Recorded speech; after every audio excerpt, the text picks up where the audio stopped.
Herzlich willkommen zu diesem besonderen Abend, der ganz im Zeichen der vielfältigen und lebendigen urbanen Volkskultur steht. Ich bin ganz froh, dass wir generell eine ganze Menge an Stipendien und Preisen haben aus den unterschiedlichsten Sparten der Kultur, sodass wir das Kulturleben erstens fördern können in der Stadt und zweitens aber auch Neues auszeichnen können, Neues entdecken können. Also wir sind ja in einer Großstadt, sprich Volkskultur und urbane Volkskultur hier in München ist das, was die Menschen in der Stadt verbindet. Max Joseph zeigt, Innovation entsteht im Dialog. Ihre Besetzung ist das Fundament einer musikalischen Weltsprache, denn jeder Ton kann hier alles sein. Jazz, Klassik, Volkslied, Improvisation, Groove.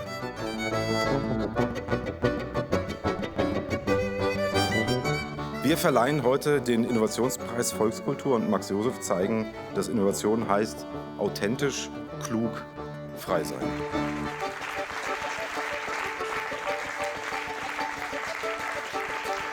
Monika Baumgartner ist selbst Musikerin und Sängerin, Lehrerin, Sammlerin und leidenschaftliche Mittlerin zwischen Tradition und Gegenwart.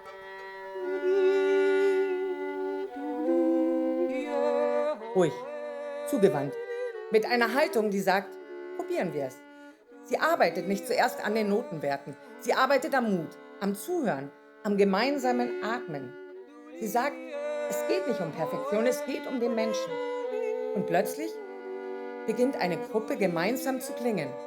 Nicht geschniegelt und musikpädagogisch zurechtgerückt, sondern echt von innen heraus.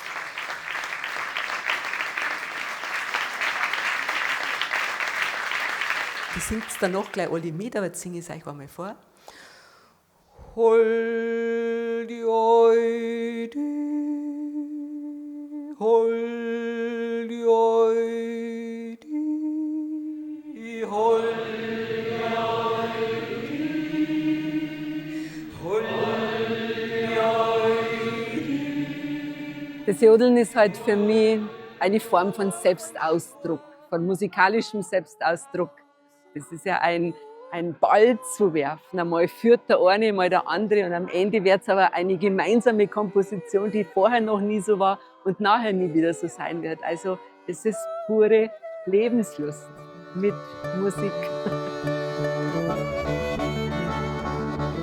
Also Volkskultur ist wieder am Kommen. Solche Musik, wie wir ja machen, ist ja etwas, was durchaus wieder ein Publikum erreicht. Das ist gerade eine sehr interessante Sache und vielleicht ist jetzt Volkskultur so etwas, wo sich Leute schon langsam wieder drauf zurückbesinnen. Das ist ja eigentlich ja ganz schön sein.